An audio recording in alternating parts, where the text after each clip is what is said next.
warahmatullahi wabarakatuh.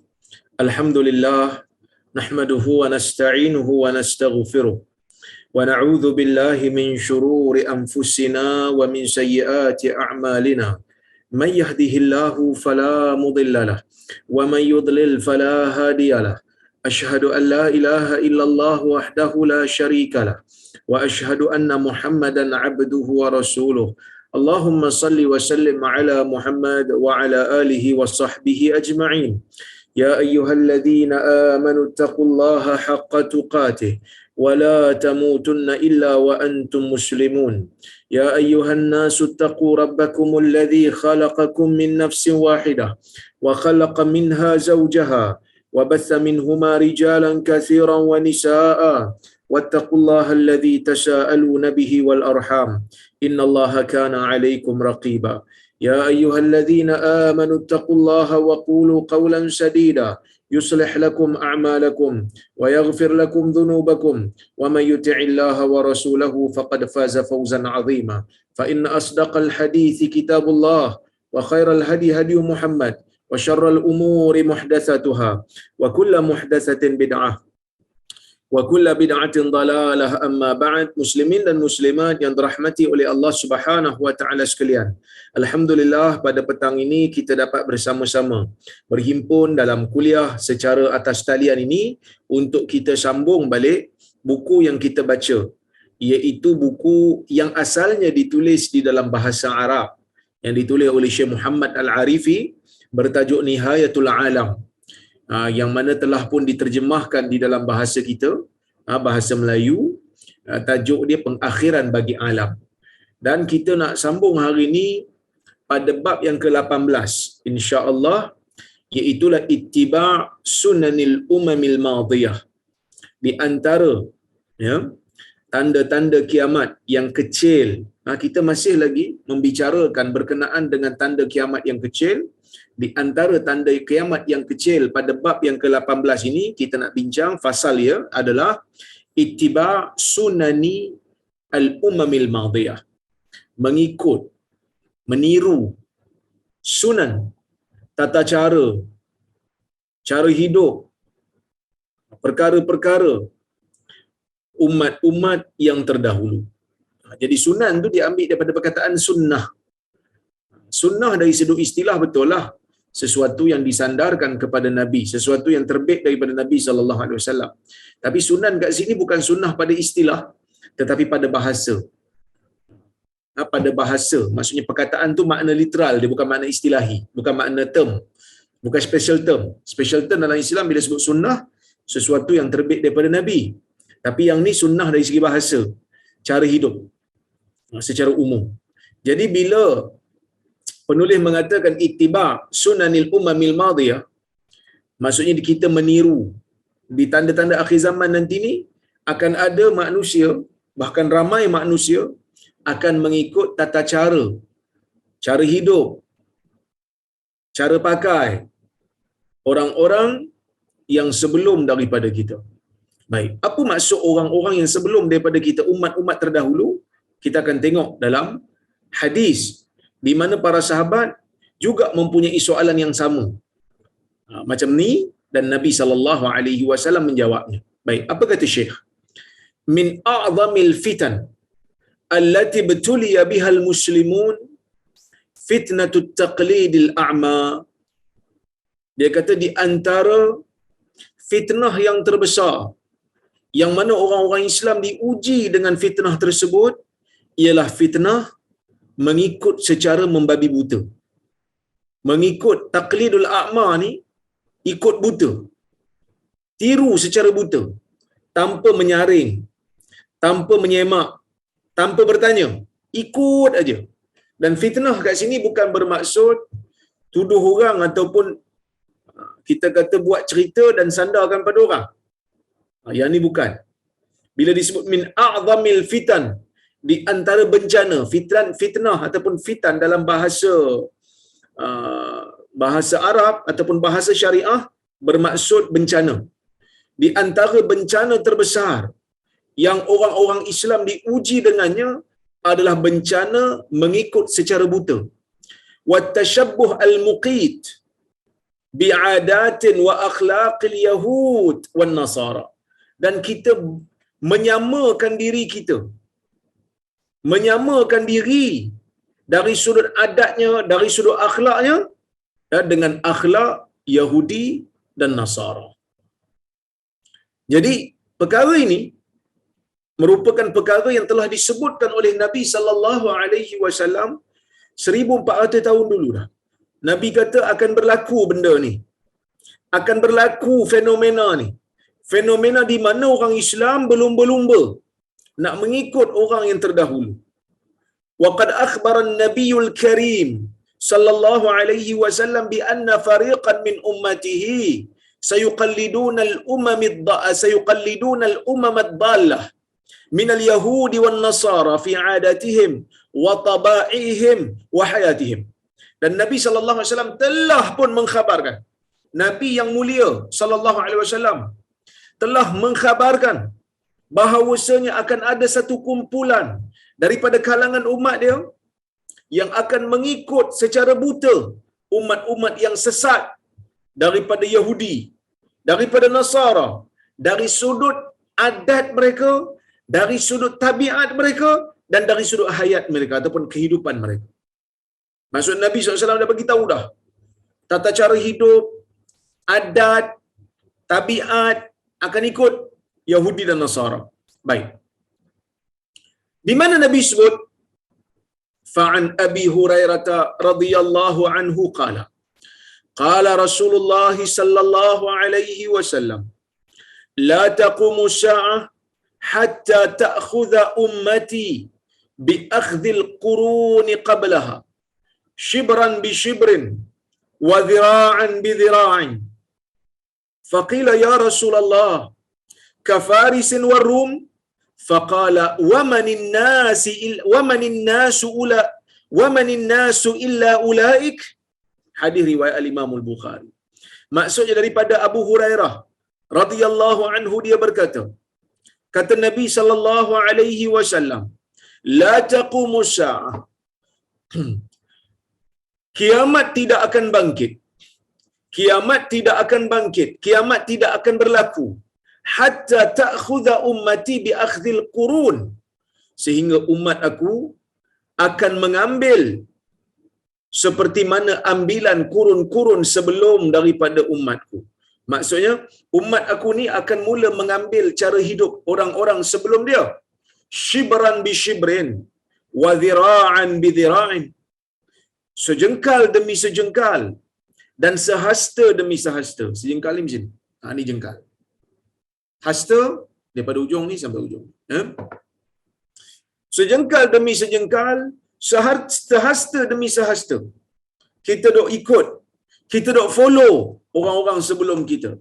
Faqila ya Rasulullah.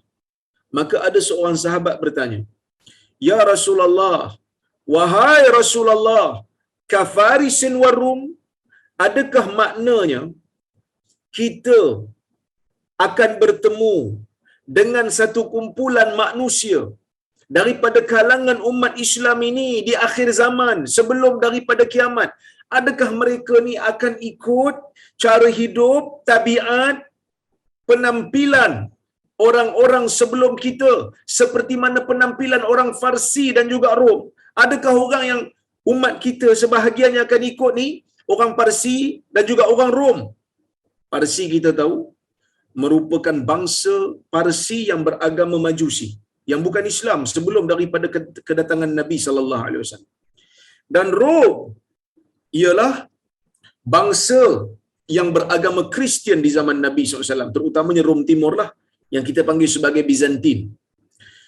Soalan ni ditanyakan kepada Nabi SAW, adakah orang yang sebahagian daripada kita akan follow ni, sebahagian daripada kita akan taklid buta ni, ialah golongan Parsi yang beragama Majusi dan Rom yang beragama Kristian? Maka Nabi SAW dengan tegas, dengan yakin, Nabi kata, wa manin nasu illa ulaik.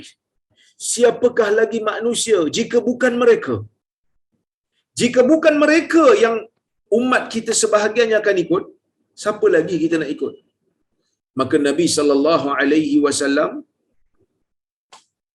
Ya, maka Nabi SAW memberitahu kepada kita sejak 1400 tahun dulu. Sejak di mana orang-orang Arab ni tak adalah satu kesungguhan. Tak adalah satu, ya, kehendak yang berterusan nak pergi tiru orang Rom, nak pergi tiru orang Parsi, tak ada. Tapi Nabi bagi tahu akan berlaku satu zaman sebelum kiamat nanti ni, satu kalangan daripada umat akan follow mereka, akan betul-betul tiru. Bahkan Nabi sebut shibran bi shibrin wa zira'an bi zira'in. Satu jengkal demi satu jengkal dan satu hasta demi satu hasta. Maksudnya ikut tu bukan ikut biasa-biasa. Ikut tu ikut betul-betul. Seinci, sejengkal, sehasta dok follow. Wa qad waqa'a mu'azzamu ma anzara bihi an-nabi sallallahu alaihi wasallam. Apa yang dikhabarkan oleh Nabi ini kebanyakannya telah pun berlaku. Wa sayaqa'u baqiyatu dhalik kama fi hadis Abi Sa'id al-Khudri. Dan akan berlaku juga baki daripada perkara itu seperti mana yang disebutkan dalam hadis Abu Sa'id al-Khudri radhiyallahu anhu qala Rasulullah sallallahu alaihi wasallam la tattabi'unna sunanal ladzina min qablikum shibran bi shibrin wa dhira'an bi dhira' hatta law dakhalu fi juhri dhabbin lattaba'tumuhum. Qulna ya Rasulullah al-yahud wan nasara qala faman. Dalam hadis Abu Sa'id al-Khudri, beliau mengatakan Nabi sallallahu alaihi wasallam bersabda, la tattabi'unna sunanal ladzina min qablikum. Sungguh-sungguh pasti kamu akan ikut tata cara orang-orang sebelum kamu. Kamu akan ikut macam mana cara kamu ikut, Nabi kata, shibran bi shibrin wa dhira'an bi dhira'in. Dalam hadis ni Nabi sallallahu alaihi wasallam menggunakan kalimah la tattabi'unna. So la tattabi'unna pasti kamu akan ikut. Menunjukkan benda ni memang dipastikan oleh Nabi SAW. Bukan bermakna Nabi suruh ni, dah. Ini bukan bermakna Nabi nak suruh kita ikut, dah. Nabi nak memberikan khabar.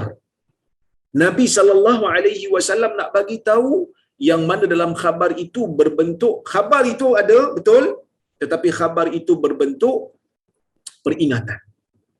Khabar itu berbentuk ancaman, supaya kita bila jadi perkara itu, bila berlaku keadaan seperti itu, kita duk beringatlah. Supaya kita ni jangan terlibat. Walaupun ramai orang buat, kamu jangan terlibat. Sehingga Nabi kata apa? Sehingga Nabi kata hatta law dakhalu fi juhri dhabbin. Sehingga kan kalau mereka, yakni kalau orang yang kita ikut tu masuk ke dalam lubang biawak pun, lattaba'tumuhum, kamu juga akan ikut mereka. Nabi SAW ni bagi tahu ni dalam keadaan kita panggil dalam istilah kita ni hyperbola lah. Maksudnya cara ikut tu punya dahsyat. Nabi kata ikut tu punya dahsyat sampaikan kalau mereka masuk dalam lubang biawak buat benda yang bodoh sekalipun, kamu akan ikut juga. Tak ada benda lain dah kamu akan fikir. Tak ada benda lain dah kamu nak ikut. Sampai masuk dalam lubang biawak yang tak ada apa-apa tu pun, yang tak memberi manfaat, yang dikatakan sebagai satu perbuatan yang tidak bijak sekalipun, kamu akan ikut mereka. Kerana kamu tak bertanya lagi dah. Pada zaman di mana orang dok mengagungkan umat-umat sebelum, tata cara sebelum, jadikan dia orang sebagai idola, kamu dah menghilangkan fungsi akal kamu. Kamu dah hilangkan fungsi rasional kamu.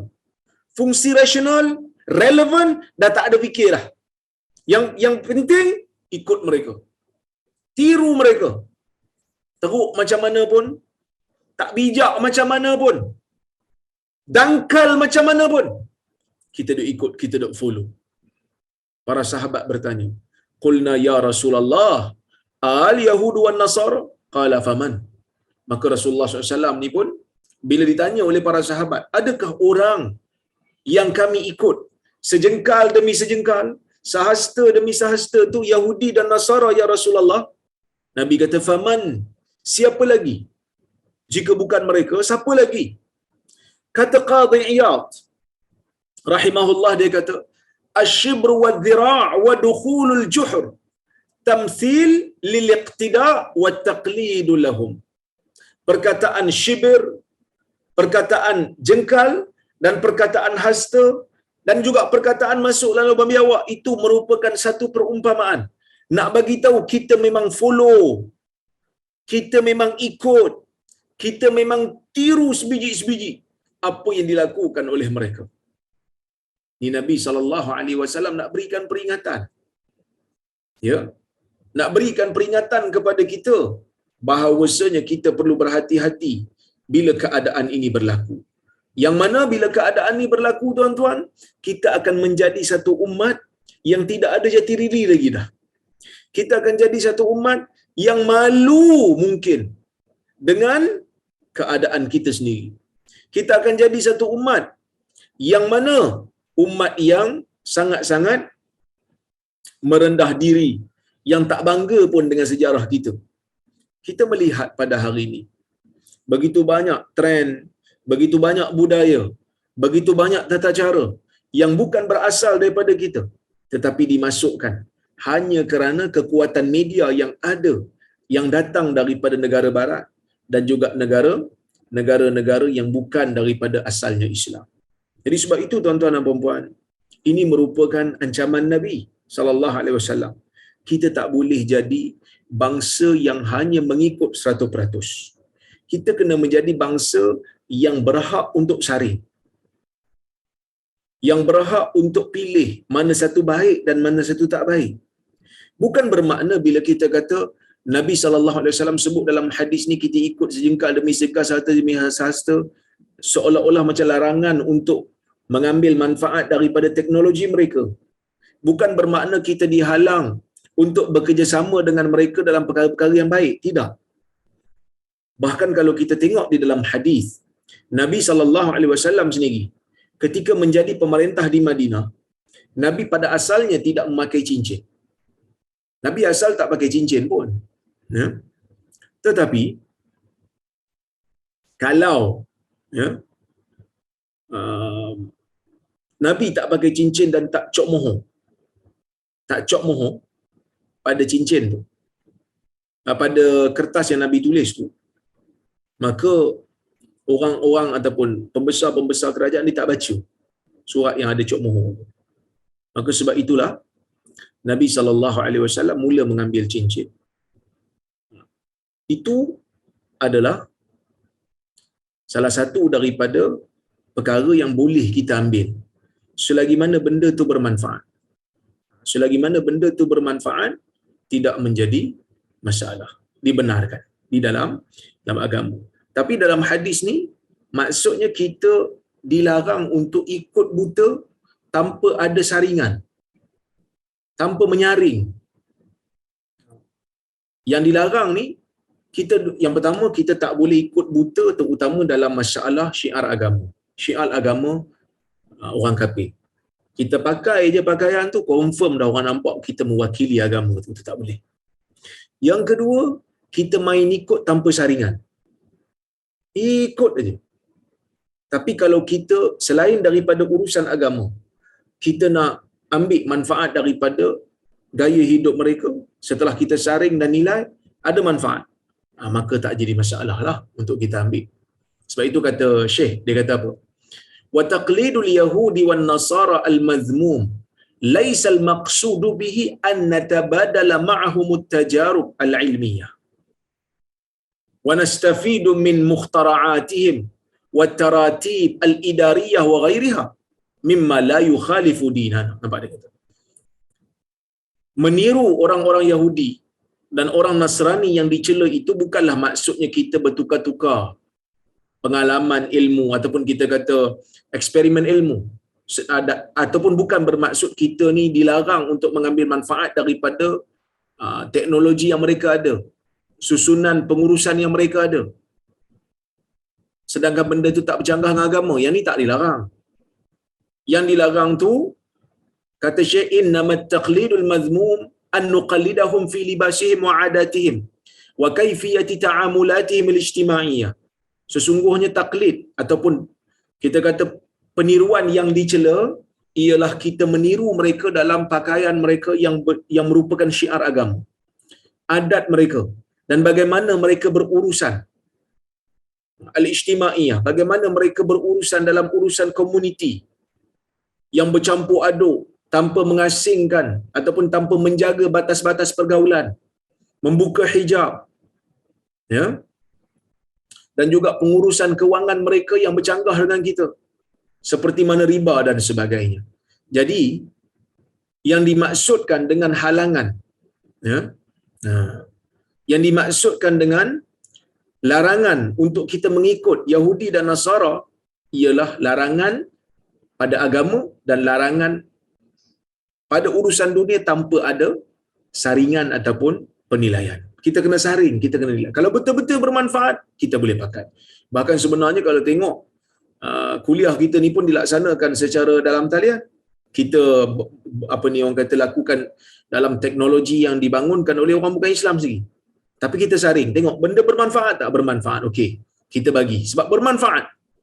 Kita belaskan dekat Facebook, bermanfaat tak bermanfaat. So kita benarkan. Tapi kalau main ikut je tanpa mikirkan baik atau buruk, main ikut je, itu adalah perkara yang diberikan amaran oleh Nabi sallallahu alaihi wasallam. Okey? Baik.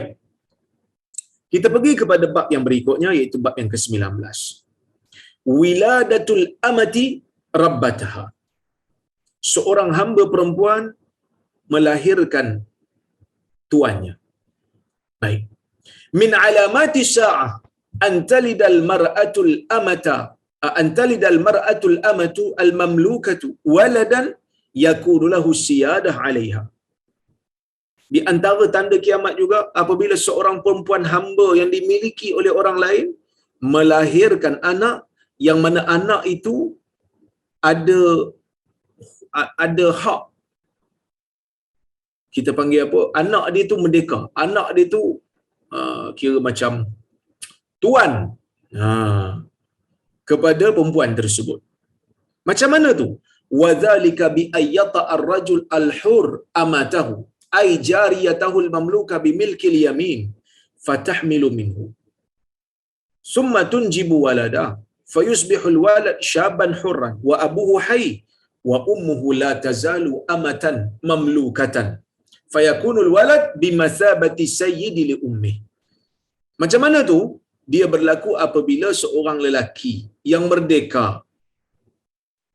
menyetubuhi hambanya yang dia dapati melalui cara perhambaan.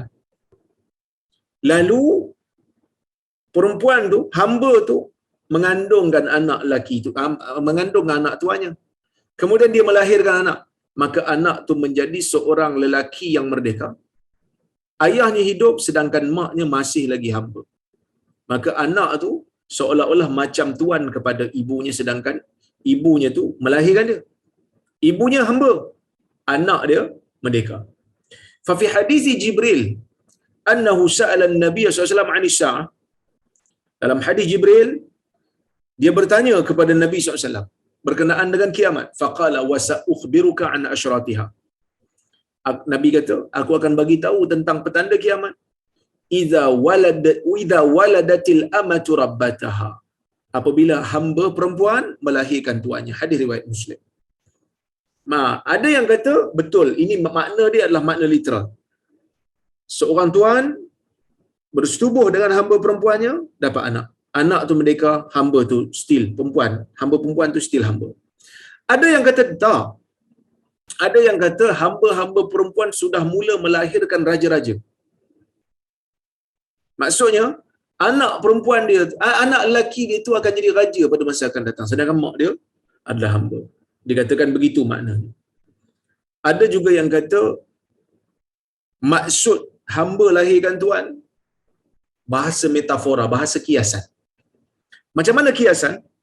Kiasannya adalah dengan kita maknakan hadis ni dengan makna banyaknya berlaku penderhakaan kepada ibu. Seolah-olah anak yang menderhaka itu memperlakukan ibunya seperti hamba perempuannya. Jadi 3 tafsiran yang disebutkan oleh para ulama.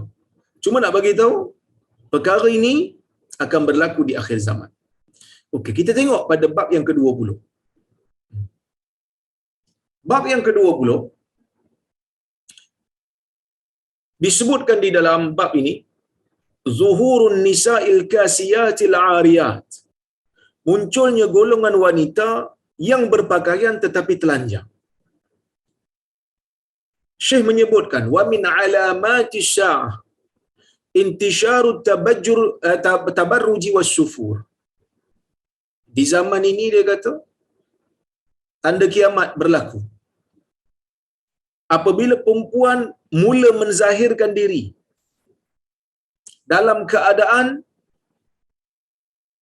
tabarruj, berhias lebih melampau dalam berhias, was-sufur, dan juga mendedahkan aurat, membuka aurat, wa khuruju nisa'in yadhharna bi albisatin dayiqah. Di zaman kiamat hampir berlaku nanti ni, kita akan melihat orang-orang perempuan keluar dalam keadaan mereka menzahirkan, ya, mereka zahirkan diri mereka bi albisatin dayiqah, dengan pakaian-pakaian yang sempit. Tasifu ajsadahun, yang mana pakaian yang sempit itu mendedahkan, menampakkan bentuk jasad mereka. Au yadhharna bi albisatin syaffafah tudhiru auratihin, ataupun mereka zahir, mereka keluar daripada rumah dengan memakai pakaian yang luksina, pakaian yang jarang, yang menjelaskan aurat mereka. Fil julusi wal mashi, sama ada waktu duduk ataupun waktu berjalan. Fahunna kasiyatun min haitsu zahir walakinnahunna 'ariyat walakinnahunna 'ariyatun li dhiqi libasihin wa tajassudi 'auratihin wa dhuhuri mafatinihin. Maksudnya mereka ni walaupun berpakaian, pakai pakaian, tapi pakai pakaian ketat, nampak bentuk tubuh mereka, ataupun pakaian itu jarang, nampak kulit mereka. Maka mereka ini, kata Syekh, kasiyatun min haitsu zahir, pada zahirnya nampak berpakaian, nampak pakai baju, memang ada baju pun, walakinnahunna, tetapi mereka ini 'ariyat, mereka ini telanjang. Lidhiqi libasihin, kerana sempitnya pakaian mereka, kerana termunculnya aurat mereka, dan terzahirlah anggota-anggota yang memberi fitnah kepada orang lelaki. Apa maksud memberi fitnah? Memberi cabaran, memberi ujian, memberi bala bencana. Orang lelaki tengok, orang lelaki terangsang hanya sebabkan kerana perkara yang mereka lakukan. Walaupun ada di zaman ni kadang-kadang orang kata, apalah itu pun nak ni ke? Itu pun nak bantah ke? Kau ni gila seks ke apa ke? Tapi tuan-tuan, kita tak boleh nafi. Kok mana pun moden itu berlaku, kok mana pun kemodenan yang kita dah capai, tetapi kita tak boleh nafi satu hakikat. Apa dia? Hakikat orang lelaki memang akan tertarik dengan perempuan. Maka sebab itulah Islam meletakkan satu kaedah. Orang perempuan bila nak keluar daripada rumah, orang perempuan perlu untuk memakai pakaian yang menutup aurat. Orang lelaki disuruh untuk menundukkan pandangan supaya tidak terlihat aurat-aurat wanita ni. Sebab apa?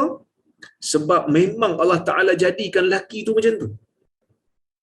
Memang orang lelaki dijadikan oleh Allah, orang lelaki ni dijadikan oleh Allah suka untuk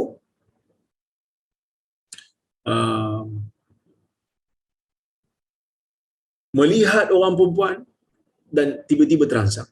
Maka sebab itu dalam syarak ni banyak benda lah, ya, banyak benda yang disebut supaya orang lelaki ni terjaga penglihatan mereka.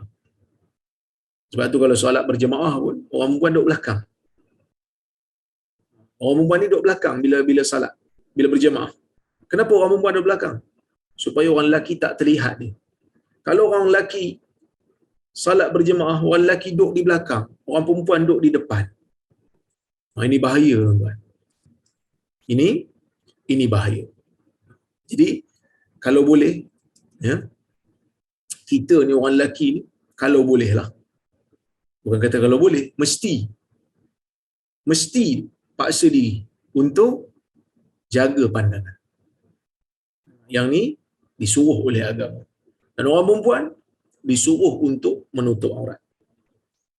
Jangan hanya orang lelaki je tutup pandangan, tapi orang perempuan tidak mahu untuk menutup aurat. Ini masalah. Ini masalah yang berlaku. Sebab apa saya sebut benda ni? Bukan kerana saya ada kepentingan apa-apa, tak. Tapi kerana ini pesanan Nabi sallallahu alaihi wasallam. Saya bawakan hadis tu. Fa'an Abi Hurairah radhiyallahu anhu anna Rasulullah sallallahu alaihi wasallam qala: "Sinfani min ahli an-nar lam arahuma. Qaumun ma'ahum siyat ka'adnabil baqar yadribuna biha an-nas wa nisa'un kasiyatun 'ariyatun mumilatun ma'ilatun ru'usuhunna ka'asnimatil bukhtil ma'ilah la yadkhulna al-jannah wa la yajidna rihaha wa inna rihaha la yujadu min masirati kadha wa kadha." Baik, yang bermaksud Nabi SAW memberitahu di zaman kita, ya, memberitahu di zaman kita. Nabi kata, sinfani min ahlinna lam arahuma. Dua golongan daripada kalangan api neraka yang aku belum pernah tengok di zaman aku. Maksudnya di zaman Nabi SAW golongan ni still belum muncul lagi. Tapi Nabi kata golongan ni akan muncul nanti. Zaman Nabi tak ada. Zaman akan datang akan ada. Mana Nabi tahu benda akan datang? Allah Ta'ala bagi tahu kat Nabi. Allah Ta'ala jadikan ini sebagai petanda kiamat yang akan berlaku. Ya? Yang akan berlaku di akhir zaman nanti. Apa dia? Qaumun ma'ahum siyat ka'adnabil baqar. Kaum yang pada mereka ini ada cemeti seperti ekor lembu. Yadribuna bihan nas. Yang mana mereka ini memukul manusia dengan cemeti. Ni siapa ni? Kalau ikut tafsiran ulama, golongan ni dipanggil sebagai golongan syurtah. Golongan penguasa. Penguat kuasa yang menjadi balaci kepada pemerintah yang zalim. Jadi hati-hati, walaupun kita ni ada kuasa, walaupun kita ni diberikan tugas untuk menguatkuasakan undang-undang, tapi menguatkuasakan undang-undang, kalau pemerintah itu zalim, hukum rakyat dengan zalim, rakyat tak ada kuasa, rakyat mungkin lemah, tapi kita yang melaksanakan kuasa secara zalim ini, kita yang menggunakan segala kemudahan penguatkuasaan dengan cara yang zalim ini, kalau pemerintah itu zalim, kita akan termasuk di dalam ancaman, kita akan termasuk dalam ancaman yang disebutkan oleh Nabi SAW, iaitu ahli neraka. Nabi kata. Sehari bila saya cakap macam ni, ada juga orang kata, "Ai, kau tu baik sangat ke sampai nak neraka kau orang?" Bukan saya. Nabi sebut ni, dua golongan daripada kalangan ahli neraka. Maksud perbuatan ni perbuatan berdosa. Adakah orang ni confirm masuk neraka? Wallahu a'lam. Tapi amalan ni boleh bawa ke neraka. Cuma mungkin orang tu dia ada amalan lain lagi. Kan mungkinlah orang tu dia ada amalan lain lagi yang kadang-kadang kita pun tak tahu amalan baik yang dia buat. Mungkin amalan dia tu akan selamatkan dia daripada kezaliman yang menyebabkan dia akan masuk ke neraka, tapi amalan baik dia tadi boleh untuk halang dia daripada masuk neraka. Ini semua atas ketentuan Allah dan kehendak Allah lah. Tapi Nabi SAW dah berikan satu amaran yang sangat dahsyat. Orang yang menjalankan kerja untuk membantu pemerintah yang zalim akan diberikan dengan ancaman neraka. Nabi berilah. Nabi kata, satu, mereka bawa cemeti macam ekor lembu. Pukul orang. Kalau dia ni jadi penguasa ataupun jadi penguat kuasa kepada pemerintah yang adil, tak apa. Kalau pemerintah tu saleh, pemerintah tu adil, tak apa. Yang ni pemerintah tu zalim. Pukul rakyat yang tak ada kuasa. Jadi balaci pada pemerintah yang zalim. Ini benda yang dimurkai oleh agama. Nabi SAW tak suka. Nabi SAW berikan ancaman neraka pada puak ni. Ya. Wa nisa'un kasiyatun 'ariyat. Dan perempuan yang berpakaian tetapi telanjang. Ini kita sebut tadi ni. Pakaian pakai. Nak kata pakai baju. Pakai pakaian tapi bertelanjang. Macam mana? Yang kita sebutkan tadi. Yang kita sebutkan tadi apa dia? Kasiyatun 'ariyat. Ariyat maksudnya telanjang. Kasiyat maksudnya berpakaian. Macam mana pakaian dengan telanjang duduk sekali? Dia berpakaian tetapi tidak menutup. Sama ada tidak menutup itu dengan memakai pakaian yang ketat sehingga menzahirkan bentuk tubuh dia. Seolah-olah macam dia pakai pun tak pakai juga. Nampak? Kerana sifat pakaian. Kerana sifat pakaian ialah menutup. Sifat pakaian menutup jasad, menutup warna kulit dan sebagainya. Tetapi apa yang berlaku? Ya, dia pakai pakaian yang sangat ketat. Dia pakai pakaian yang boleh menampakkan bentuk tubuh. Jadi pakai macam tak pakai. Yang kedua yang kita sebut tadi, syaffaf. Pakaian tersebut pakaian yang mendedahkan kulit di bawah.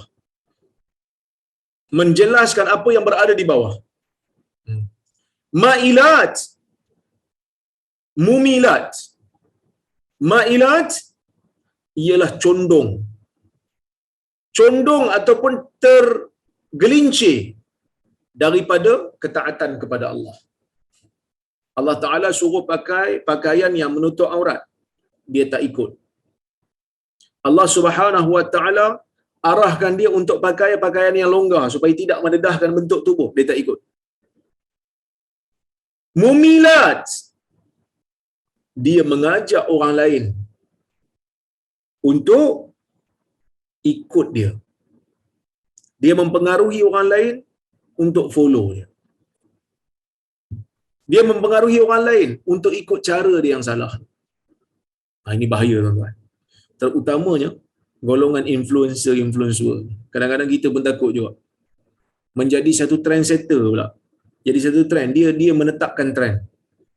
Dia berjoget tanpa menutup aurat di dalam media sosial, menjadi satu ikutan pada orang perempuan yang lain untuk ikut. Semua pakai berjoget tak tutup aurat belaka macam dia. Maka orang seperti ini diberikan kepada dia amaran dan ancaman daripada Nabi sallallahu alaihi wasallam. Dia zahirkan apa yang dia buat. Dia zahirkan pakaian yang tak menutup aurat. Dia zahirkan pakaian yang boleh mendedahkan aurat dia. Orang lain tak follow dia, orang lain tak ikut dia. Bahaya. Jadi sebab itu dulu saya pernah sebut. Saya kata kadang-kadang orang yang meniaga pakaian-pakaian muslimah ni kena hati-hati. Kan?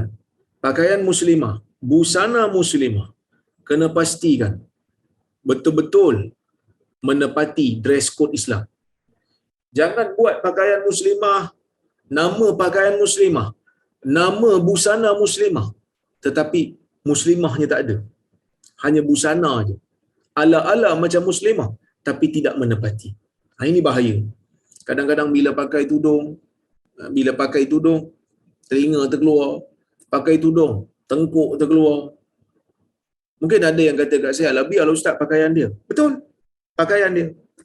Kita hanya mampu untuk memberi nasihat. Kita hanya mampu untuk memberi nasihat kerana nasihat ini datang daripada Nabi sallallahu alaihi wasallam. Ma'ilat, golongan yang condong, tergelincir daripada ketaatan pada Allah. Mumilat, dahlah dia tergelincir, dia ajak orang lain sekali tergelincir macam dia. Ini bahaya. Ya, ru'usuhunna ka'asnimatil bukhtil ma'ilah. Kepala mereka seperti bonggol unta yang condong. Fashion ni, maksudnya dibesarkan pakaian mereka, rambut mereka tu nampak macam tebal, pakaian seperti telanjang dan sebagainya. Mungkin ada orang kata, ustaz, busana muslimah juga kena. Atau banyak lagi di pasaran yang tak muslimah lagi confirm lah. Kan, pakaian-pakaian yang bukan untuk muslimah. lagilah dilarang. Ya, pakaian muslimah pastikan dress code dia, tata cara dia mendapat syariah pempelayan lah. Ya, baik. Maka dalam hadis Nabi sallallahu alaihi wasallam sebut, Nabi kata apa? La yadkhulnal jannah. Golongan seperti ini tak masuk syurga. Wala yajidna rihaha. Dan dia tak akan dapat bau syurga. Bau syurga ni wangi. Sebab Nabi kata wa inna rihaha la yujadu min masirati kadza wa kadza. Sedangkan bau syurga itu boleh didapati daripada perjalanan yang jauh. Perjalanan yang jauh dah boleh bau dah. Tetap tak bau sebab dia berada jauh daripada syurga. Dan dia tak masuk syurga. Maka para ulama bincang, macam mana kata tak masuk syurga? Bukan ke syurga ni akhirnya orang Islam yang ada iman pun akan masuk juga? Maka jawapannya tuan-tuan adalah, para Imam Nawawi menyebutkan, para ulama mengatakan kalau jumpa hadis-hadis yang seperti ini, kita kena takwil. Kenapa takwil? Takwil kerana ia bercanggah dengan dalil lain. Dalil lain, Nabi SAW menyebutkan, ya, siapa yang ada masuk, siapa yang dia punya dalam jiwanya ada iman walaupun sebesar biji sawi, dia akan keluar daripada neraka. Walaupun dia akan masuk neraka dulu tu, tak apa. Bukanlah tak apa, maksudnya tidak menjadi masalah bagi dia akan masuk ke dalam syurga lepas pada itu. Selagi mana ada iman dalam jiwanya, walaupun sebesar biji sawi, pastinya akan selamat. Tiba-tiba dalam ayat ni kata la yadkhulnal jannah, dia tak masuk syurga. Adakah orang macam ni akan masuk neraka selama-lamanya? Jawapannya tak.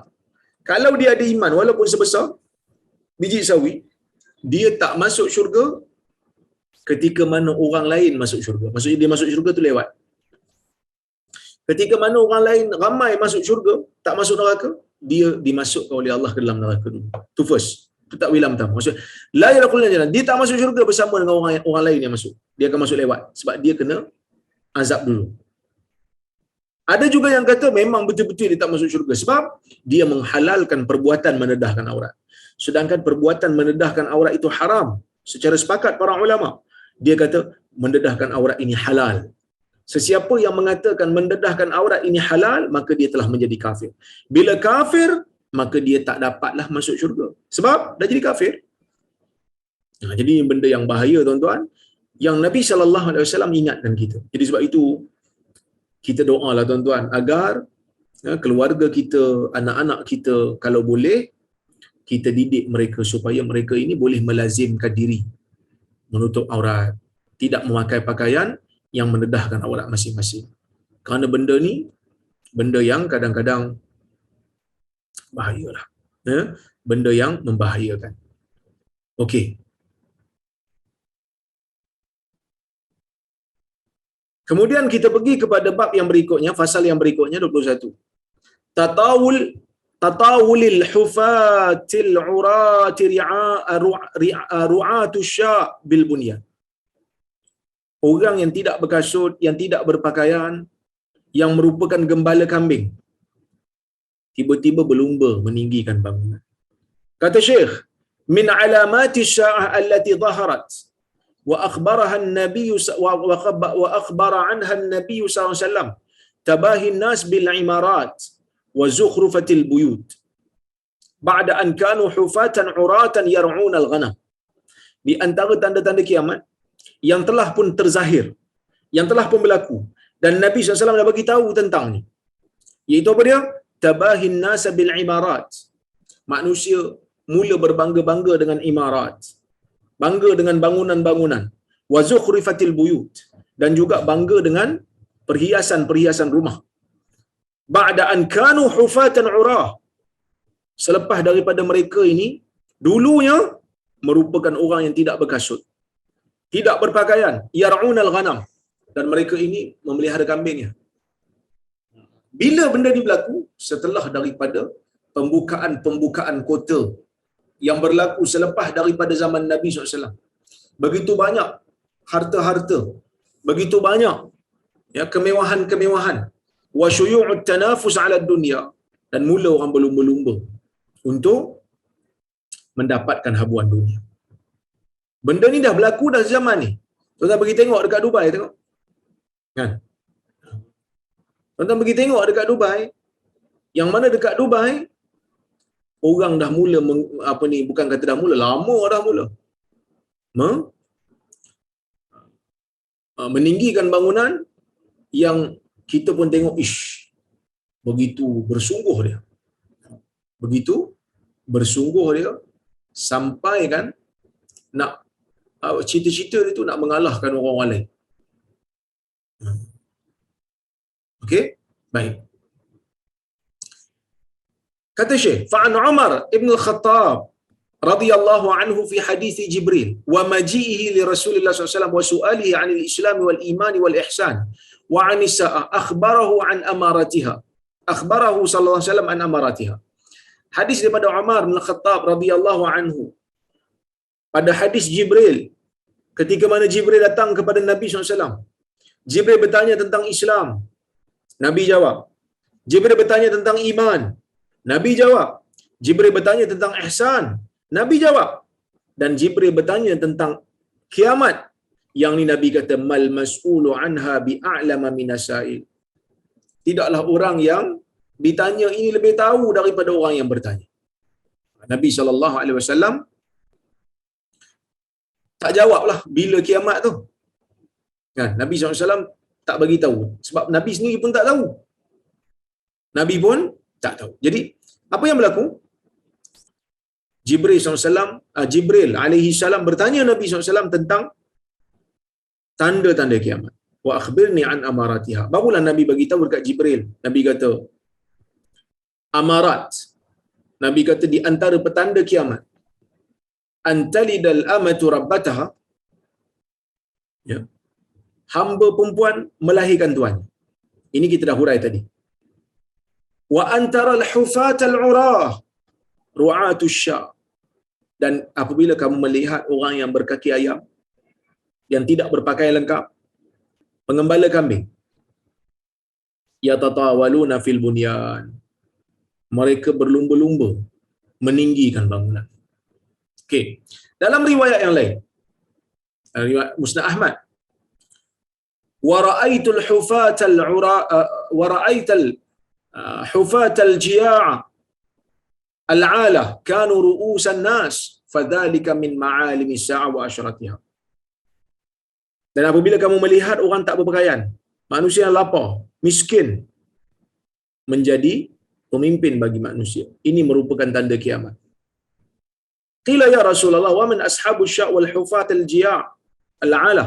Sahabat tanya, siapa pula ni yang merupakan pemilik kambing, tak berpakaian, tak berkasut, lapar dan miskin? Nabi SAW mengatakan, al-Arab. Mereka itu adalah Arab. Memang betul pun. Arab zaman Nabi SAW, Arab yang miskin.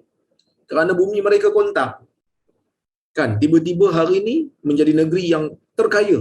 Tengok Qatar, negara yang per kapita, pendapatan kapita dia paling tinggi dalam dunia. Kaya. Emirates, kaya. Arab Saudi, kaya. Mereka berlumba-lumba meninggikan bangunan. Cuma kalau tanya saya, adakah perbuatan meninggikan bangunan itu salah? Jawapannya, meninggikan bangunan ni dia neutral.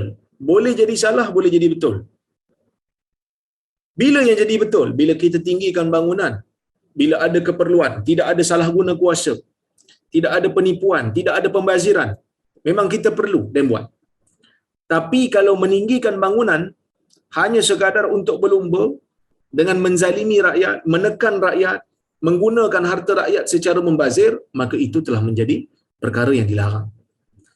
Kata Syekh lagi, dia kata wala syakka anna bina'al buyut wal imarat wa raf'aha laisa haraman. Ini saya sebut tadi.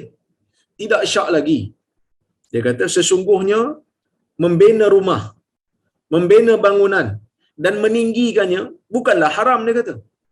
Idza kana fihi manafi', jika padanya ada manfaat, walaysa lil fakhr wal khuyala wal kibr. Kalau betul-betul ada manfaat, bukan untuk berbangga-bangga, bukan untuk sombong, bukan untuk takabur, maka tak jadi masalah. Wa tatawul fil bunyan yakunu bi taksiri tabaqatil buyut. Meninggikan tatawul fil bunyan, meninggikan bangunan tu berlaku dengan kita memperbanyakkan tingkat-tingkat rumah. Wa raf'aha ila fuq, dan kita tinggikan dia ke atas. wa yakunu bi tahsinil bina wa taqwiyatihi wa tazwiqihi. Dan ia berlaku dengan kita memperelokkan binaan, menguatkannya. Wa yakunu bi tawsi'il buyu' wa taksri majalisiha wa marafiqiha. Dan boleh jadi juga dengan kita meluaskan rumah, memperbanyakkan tempat duduknya dan memperbanyakkan peralatan yang ada padanya. Wa kullu dhalika waqi' fi zamanina. Dan semua itu telah pun berlaku di zaman kita. Benda itu telah berlaku di zaman kita. Hina kasuratil amwal, ketika mana harta menjadi banyak. Wa basatatid dunya 'alal nas, dan ketika mana dunia itu mula menjadi terbuka pada manusia. Dan dimaksudkan dengan dia kata wal maqsudu anna ru'atal ghanam min sukanil badiyah yatrukuna hadha. Dan dimaksudkan pengembala-pengembala kambing daripada penduduk pedalaman badui tiba-tiba dah mula meninggalkan kerja baduinya, dah meninggalkan kambingnya. Wa yattajihuna litatawul fil bunyan, dan mereka berlumba untuk meningkatkan bangunan.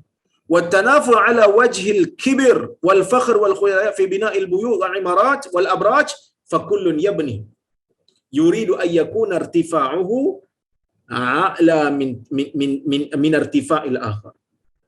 Berlumba-lumba yang dilarang dalam agama ni ialah berlumba dengan cara takabur, dengan cara nak berbangga-bangga, nak sombongkan diri. Yang ni yang dilarang. Tinggikan rumah, tinggikan bangunan bukan kerana keperluan, tapi kerana nak sombong. Bina menara bagi tinggi-tinggi bukan kerana ada keperluan, tapi sebab nak sombong. Yang ni yang dicela dalam hadis. Wa tatawul fil bunyanil laum am fil arab wa ghairihim. Meninggikan bangunan ni sebenarnya umum. Arab pun buat, selain pada Arab pun buat. Sehinggalah dia kata hatta bada'atid dual tatanafas fi bina'il abrajil 'aliyah wa tatawul wa tafakhur biha. Sehingga kan pada hari ini kita tengok orang mula berlumba-lumba membina menara yang tinggi-tinggi. Kan? Menara yang tinggi-tinggi sebab apa? Sebab nak berlumba dengan negara lain. Sebab nak menyombong, sebab nak bangga diri. Kalau ada keperluan tu tak ada masalah. Tapi masalahnya sekarang ni betul ke ada keperluan? Kan? Kita hidup di zaman di mana orang mula suka berbangga-bangga dalam perkara yang tak perlu. Kadang-kadang kita pun heran juga. Kan? Kita pun heran tuan-tuan, sebab di zaman dulu orang berbangga dengan keilmuan yang dia ada. Orang berbangga dengan keilmuan. Pada zaman sekarang, kadang-kadang ilmu yang kita ada pun kita takut nak sebar. Sebab apa takut nak sebar? Kita takut nak sebar disebabkan oleh kerana orang akan kecam kita. Sedangkan benda tu ada asas. Benda tu ada asas, benda tu memang ada disebut dalam hadis, benda tu disebut dalam dalil, tapi tetap orang kecam. Berbeza dengan orang yang buat benda-benda yang pelik, benda-benda yang dilarang oleh agama, benda-benda yang dilarang oleh, yang dimurkai oleh Allah dan Rasul. Orang tak heran. Alah, biasalah orang muda, dia kata contohnya. Kadang-kadang bila kita nak sampaikan kuliah agama, kena maki, kena kutuk, kan? Tapi orang yang berjoget dekat TikTok, kan, orang yang buat benda yang tak elok, viralkan benda-benda yang mungkar dan sebagainya, yang ni dibenarkan pula. Ataupun tak ada kita nak kecam, kita rasa macam biasa je. Jadi di akhir zaman ni tuan-tuan, orang yang nak memegang kebenaran akan struggle. Orang yang nak sebarkan kebenaran akan rasa sukar. Ya, akan rasa sukar. Jadi benda tu kita terpaksa hadapi. Jadi sebab itulah, ya, kita perlu untuk berpegang dengan sunnah di akhir zaman ni, pegang dengan betul, gigit dengan geraham. Kerana cabaran kita sangat-sangat dahsyat di zaman ini. Ya, wallahu a'lam. Jadi tuan-tuan, saya kira itulah yang boleh saya sampaikan pada petang ini. Saya tengok dulu kalau ada soalan ataupun komentar ataupun kritikan, saya cuba untuk tengok. Yang mana saya mampu lah, saya tak mampu, saya minta maaf. Baik. Assalamualaikum Dr. Waalaikumsalam. Adakah boleh untuk kita berpada dengan penilaian Ibn Hibban dalam ilmu jarh wa ta'dil? Jawapannya, tidak boleh. Kerana Ibn Hibban dalam kitab di As-Siqat, dalam kitab di As-Siqat ada meletakkan perawi-perawi yang dia anggap siqat, tetapi perawi tersebut adalah perawi yang tak dikenali oleh ulama lain. Kerana usul Ibn Hibban ni agak sedikit berbeza. Ulama-ulama jarh wa ta'dil yang lain, ulama-ulama yang menilai perawi hadis ni, mereka ada 3 kategori perawi. Yang pertama, perawi yang berkredibiliti. Yang kedua, perawi yang lemah yang tidak berkredibiliti. Yang ketiga, perawi yang tak dikenali. Itu majoriti ulama. Ibn Hibban di 2 je. Dia kata 2 je. Sama ada perawi itu dikritik, tidak berkredibiliti, ataupun bagus. Bagus ni merangkumi 2. Orang yang kita kenal dia memang bagus. Yang kedua, orang yang kita tak tahu dia bagus ataupun tidak. Tapi selagi mana gurunya okey, ya. Gurunya okey, yang mana tidak, dia pun tak pernah bawa riwayat yang mungkar, maka Ibn Hibban terima. Jadi sebab itu dalam Sahih Ibn Hibban ni ada hadis-hadis yang dikritik oleh para ulama. Tapi adakah bermakna kita nak buang terus penilaian Ibn Hibban, tak payah pakai? Jawapannya tidak. Kita terima dan kita bandingkan dengan penilaian ulama lain.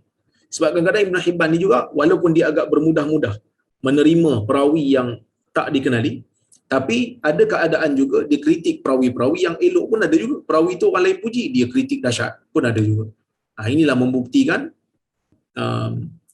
ulama hadis ni mereka tidak bias. Mereka terima dan mereka nilai. Ya, baik.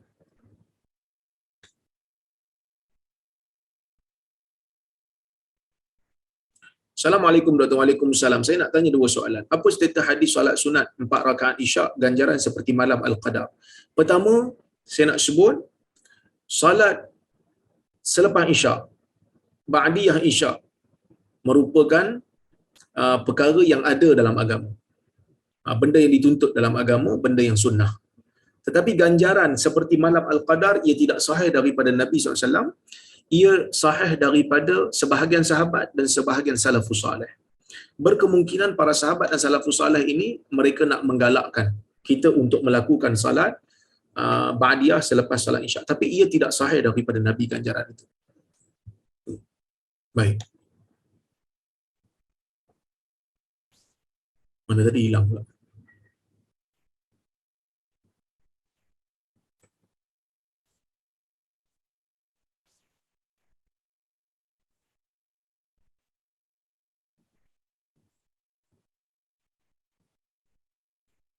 Ya, saya cari balik mana tadi.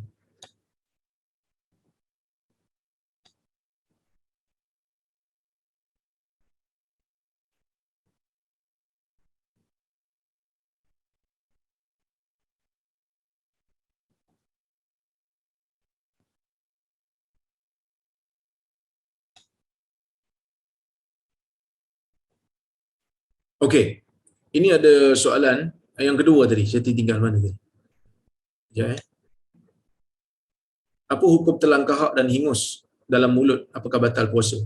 Kalau kahak itu tidak dikeluarkan ke mulut, maksudnya kita tak mampu nak buang, kita telan, maka tidak membatalkan. Kalau dah keluar ke mulut dan kita boleh buang, tiba-tiba kita telan, yang ini ada perbezaan pandangan di kalangan ulama, ya. Mazhab Syafi'i dan juga mazhab Hanbali mengatakan batal lah, sebab dia dah keluar, kita boleh buang.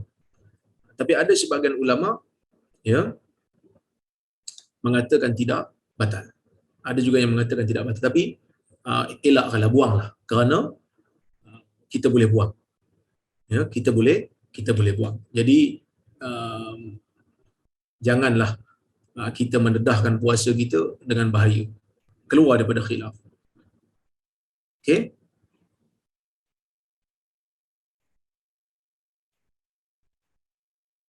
Assalamualaikum Dr. Waalaikumsalam. Jika dalam sanad sesuatu hadis ada mudallis yang suka melakukan tadlis taswiyah seperti Al-Walid bin Muslim dan dalam sanad itu ada lafaz an yang bermaksud daripada, adakah hadis itu akan ditolak? Al-Walid bin Muslim memang dia adalah perawi yang melakukan tadlis taswiyah. Tadlis taswiyah ni maksudnya dia bukan memadam nama guru dia, tetapi dia memadam nama guru kepada guru. maka perbuatan itu dianggap sebagai perbuatan yang paling teruk dalam senarai tadlis. Jadi kalau nama dia ada dalam sanad, maka kita ulama meletakkan syarat perlu ada tasrih bisama daripada nama dia sehingga nama ke atas, sehingga ke Nabi SAW, supaya tidak ada lagi kebarangkalian untuk kita kata sanad tersebut terputus. Jadi kita tak tolak secara mutlak, kita cari dulu ada tak tasrih bisama, dia menyatakan dia dengar, guru dia menyatakan guru dia dengar. Sebab apa daripada dia sampai ke atas perlu tasrih bisama? Sebab takut dia ada sembunyikan mana-mana guru. Wallahu a'lam.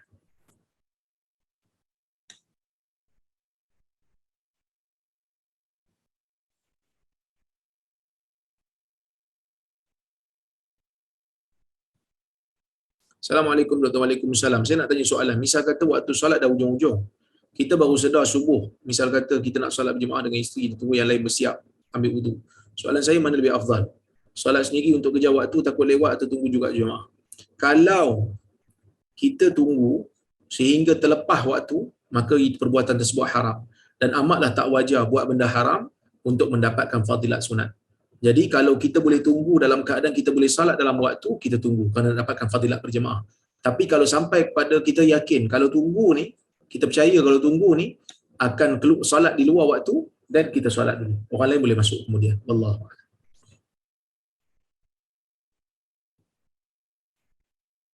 Assalamualaikum warahmatullahi wabarakatuh. Sedih sekali sekarang para lelaki, bapa tidak menegur langsung anak-anak perempuan atau adik-beradik perempuan untuk menutup aurat atas alasan biar mereka decide. Dan kata si isteri dulu pun tak tutup aurat masa muda. Adakah disebabkan oleh masih berlun? Ha?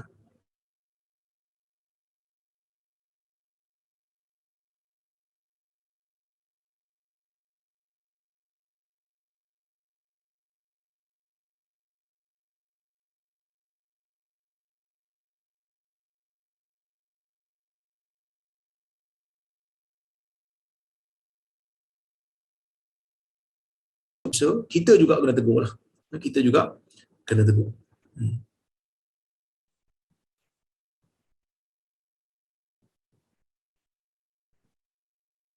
Assalamualaikum warahmatullahi wabarakatuh. Hadis tentang 7 golongan mendapat naungan Allah di akhirat, adakah merujuk kepada mereka yang sentiasa dapat melaksanakan salah satu ciri-ciri tersebut atau memadai yang boleh melaksanakan dengan kerap sebelum akhir hayatnya? Wallahu a'lam. Dalil umum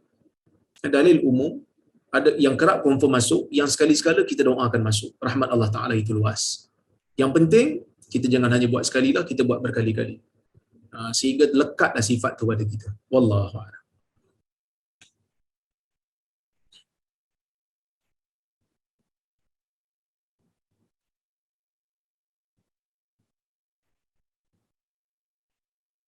Assalamualaikum warahmatullahi wabarakatuh. Adakah kepercayaan feminisme ini sebahagian daripada tanda-tanda kiamat? Kalau kita hanya setuju sebahagian kepercayaan feminisme dan kita selesa berkawan dengan mereka, adakah itu dikira berdosa juga? Saya tak pasti apa yang dimaksudkan dengan feminisme tu, sebab pemikiran tu luas. Tapi selagi mana tidak bercanggah dengan Quran dan Sunnah, kita dibenarkanlah untuk setuju. Tapi kalau ada perkataan mereka yang membawa kepada kekufuran ataupun kesesatan, maka kita kalau nak berkawan pun pastikan kita jangan terlalu rapat sehingga kita takut nak menegur. Sebab Nabi SAW pernah sebut dalam hadis riwayat Muslim, Nabi kata, la tusahib illa mu'mina wa la ya'kulu ta'amaka illa taqi. Kamu jangan bersahabat melainkan dengan orang mukmin. Kenapa? Kerana kawan itu akan memberi pengaruh kepada kita. Wa la ya'kulu ta'amaka illa taqi. Janganlah kamu menyebut makan melainkan orang yang bertakwa. Maksudnya, kalau kamu nak jadikan orang tu baik sangat dengan kamu, sampai makan pun sekali, minum pun sekali, jadi BFF, best friend forever pun sekali, dan kita kena pastikan dia orang baik. Takut-takut kita terkesan dengan pemikiran jahat. Dan takut-takut kalau dia buat benda jahat, kita tak mampu tegur sebab rapat sangat dah. Jadi kalau kita baik dengan dia, dengan keperluan, dengan maslahah untuk kita berdakwah kepada dia dan menegur dia, yang tu tak ada masalah. Tapi pastikan foundation kita kena kuat. Kita ada sahabat lain yang bertakwa, yang beriman, yang saleh. Supaya kita ada panduan, supaya kita ada kekuatan untuk terus menegur dia. Wallahu a'lam. Baik.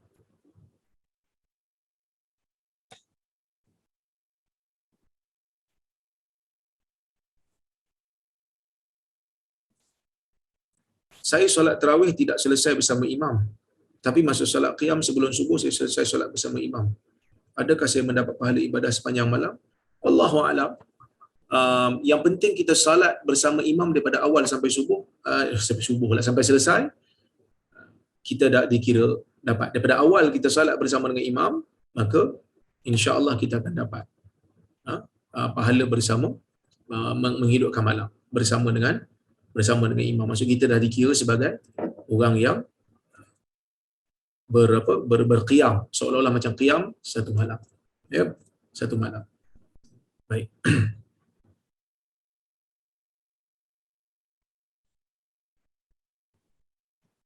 Okey, saya tengok lagi kalau ada.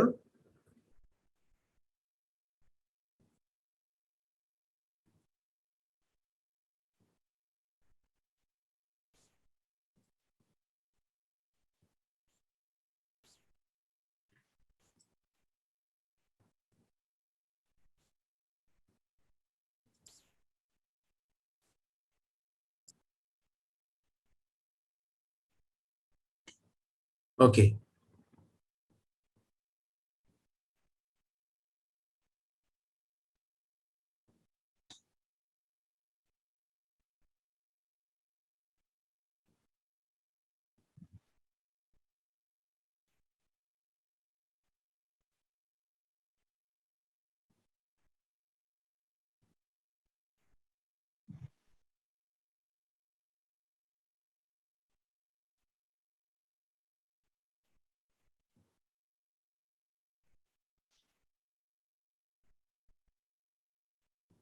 Doktor, apa maksud hadis orang yang berpegang agama seperti megang bara api?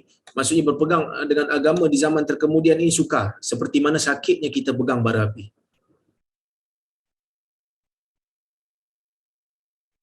Ini ada soalan, adakah relevan sebagai umat Islam mempercayai Illuminati seperti yang kita dengar sebelum ini? Wallahu alam, tidak ada bukti yang jelas. Tetapi kita tak nafikan, berkemungkinan memang ada sebahagian daripada yang disebarkan itu betul. Ya, berkemungkinan ada benda tu betul disebarkan, perancangan mereka. Tapi menyibukkan diri dengan perkara-perkara yang tak bermanfaat sampai semua benda nak dikaitkan tanpa ada bukti, kadang-kadang sampai menuduh orang dengan tuduhan yang jahat. Ini benda yang tak sepatutnya berlaku lah. Sepatutnya kita ni orang Islam kena banyak masa dengan ilmu, bukan berteka-teki. Okay.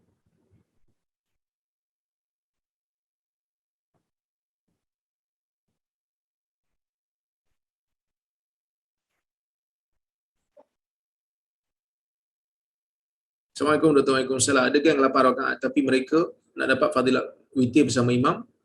Boleh ke keluar lepas tu masuk balik? Masuk balik ikut imam witir seperti yang diwawarkan tu. Sebab masjid tu geng 20.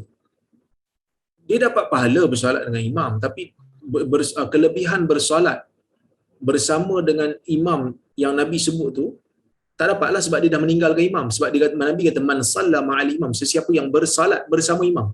Bila dia tinggalkan imam 8 rakaat, so dia dah tinggal.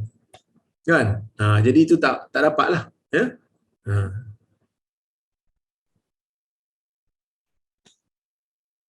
Okey.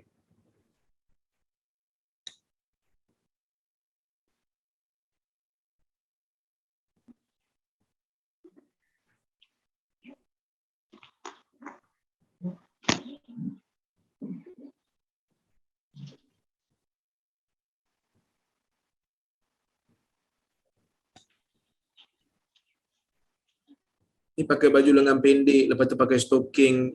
Kalau stocking itu tidak mendedahkan bentuk tubuh, maka tidak menjadi masalah. Tapi kalau mendedahkan bentuk tubuh, eloknya ditinggalkanlah. Ya, wallahu a'lam. Ada satu lagi soalan. Bolehkah kita tambah perkataan dalam doa yang diajar oleh Nabi? Contohnya doa baginda selepas solat duha, mohon untuk keampunan diri sendiri. Bolehkah ditambah keampunan untuk ibu bapa sekali? Sebenarnya doa ni tak ada masalah. Kita doa tak ada hadis pun kita boleh doa. Cuma cadangan saya lah, kita doa seperti mana yang Nabi ajar dulu, kemudian baru kita masukkan doa ibu bapa. Kita selesaikan dulu doa yang diajarkan oleh Nabi SAW yang sunnah tu, kemudian baru kita doakan kepada ibu bapa pula. Supaya kita dapat kelebihan mengamalkan sunnah, berdoa diikut sunnah, dan kita berdoa pada ibu bapa juga. Wallahu a'lam. Okey, terima kasih banyak. Tu je soalan yang saya boleh jawab pada petang ini. Minta maaf terkasar bahasa tersilap kata. Terima kasih pada Nur Islam Academy, Datuk Ayub, Kak Lin dan semua tim yang menganjurkan majlis pada petang ini. Terima kasih kepada tuan-tuan dan puan yang sudi bersama saya pada petang ini. InsyaAllah kita berjumpa di lain masa. Aqulu qawli hadha wa astaghfirullahal azim li wa lakum. Wassalamualaikum warahmatullahi wabarakatuh.